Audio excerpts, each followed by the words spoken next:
Hello दोस्तों, शालू voice stories में आपका स्वागत है। आज की कहानी है माँ जी की पेंशन का क्या होगा, कैसे बटेगी। लवकुश निवास में आज फूलों और की खुशबू और रंगीन रोशनी से जगमगा रहा था। खुशी से दोहरी होती रमा जी कभी मेहमानों को देखती तो कभी बारात के निकलने की तैयारी देखती। सालों बाद ऐसा शुभ अवसर उनके जीवन में आया था, वरना उनके पति रमेश बाबू के जाने के बाद तो सिर्फ संघर्ष ही देखा था उन्होंने। दोनों बेटों को राजकुमार सा सजता देख आंखें खुशी से बार बार छलक पड़ती थी।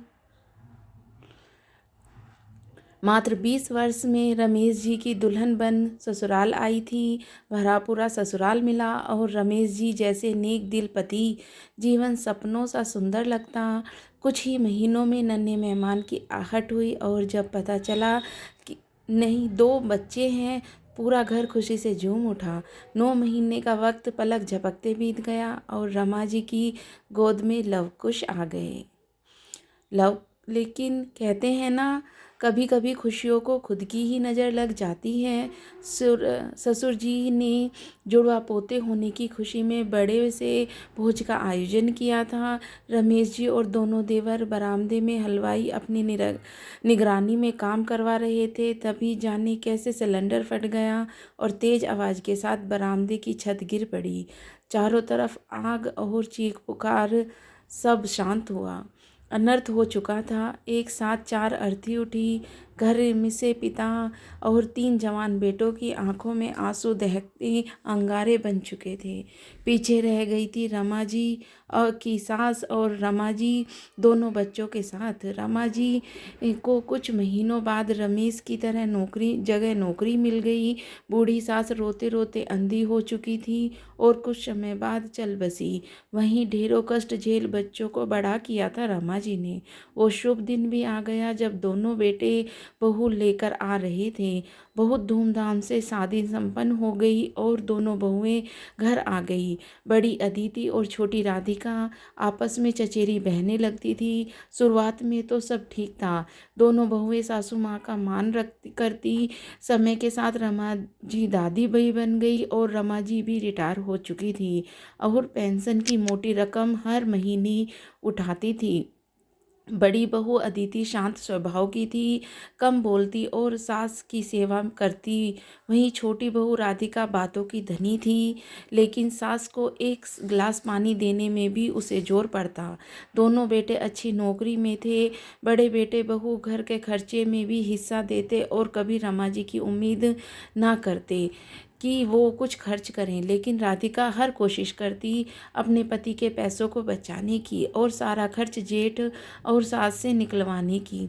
रमा जी की राधिका की नीयत समझ तो आ रही थी, लेकिन घर की सुख शांति के लिए चुप्पी बिठाए लगाए बैठी ही थी। अब छोटी बहू को परखने की नीयत से रमा जी ने अपने पैसे खर्च देने बंद कर दिए। पहले वो दूध सब्जी ले आती, दोनों बच्चों पे भी खर्च करती, साथ ही कुछ ऐसे भी लेती निकाल लेती।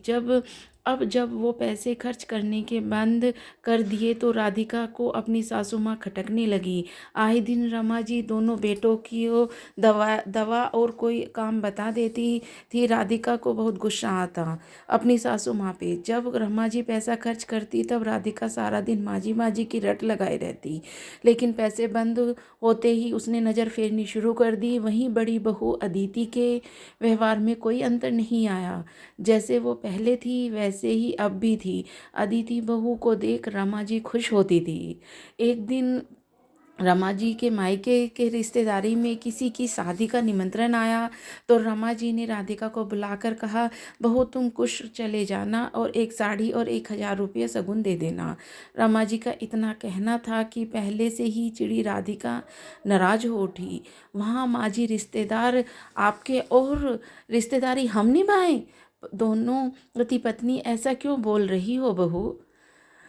क्या वो तुम्हारे दोनों के कुछ नहीं लगते? मैं तो ठीक से जानती भी नहीं उन्हें माँ जी, एक बार मिली हूँ बस। मेरे पति की मेहनत की कमाई उन पे खर्च करूँ और फिर आपको तो पेंशन मिलती है तो आप क्यों नहीं खर्च करती? पैसे और जेठ जी भी है ना, आप किसी शादी में माफ़ माफ़ कीजिएगा, लेकिन बहुत फ़र्क करती हैं आप माँ जी। बस करो बहू, कोई फ़र्क नहीं करती। शायद तुम्हें पता नहीं, लेकिन लव को भी मैं दूसरी रिश्तेदारी में इतना ही शगुन लेकर भेज रही हूँ। लेकिन अदिति को तो कोई सवाल नहीं किया मुझसे।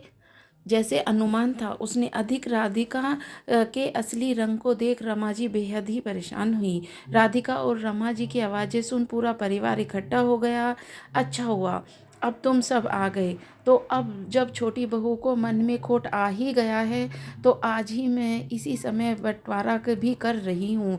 एक भाई ऊपर के हिस्से में और एक भाई नीचे के हिस्से में रहेगा। मैं बड़े बेटे बहू के साथ रहूँगी। ठीक है माँ जी, जब आप सब कर ही रही हैं तो पेंशन का भी बंटवारा कर दीजिए। राधिका ने कहा। चुप रहने वाली थी। बंटवारा इस घर का हुआ है क्योंकि इस घर में बेटे का हक है, लेकिन मेरी पेंशन पे किसी का कोई हक नहीं है। मेरी पेंशन सिर्फ उसका ही अधिकार होगा जो मेरे सम्मान करेगा। राधिका बहू, तुम्हारा व्यवहार देख इसकी गुंजाइश तो बिल्कुल भी नहीं है। तुम मेरा सम्मान करोगी, फिर मेरे पेंशन के पैसे अपना अधिकार कैसा? मेरी पेंशन पे सिर्फ मेरा हक है और उसे मैं अपनी मर्जी से खर्च करूँगी। माँ जी, आपका फैसला बिल्कुल सही है और हम कुछ नहीं चाहिए। इतना कष्ट आपने पूरे जीवन देखा है, अब आपको सुख देने की जिम्मेदारी हमारी है। हमेशा शांत रहने वाली अदिति बातें सुन रमा जी का दिल खुशी से भर उठा। आज रमा जी का अपना फैसला सुन ना दिया और राधिका दंग रह गई। थोड़ी समझदारी से काम लेकर रमा जी ने अपनी हीरे जैसी बड़ी बहू को पहचान लिया था और वहीं लालच में अंधी राधिका पछताती रह गई। तो हमें ये कहानी से यही शिक्षा मिलती है कि हमें बड़े बुजुर्गों का सम्मान करना चाहिए।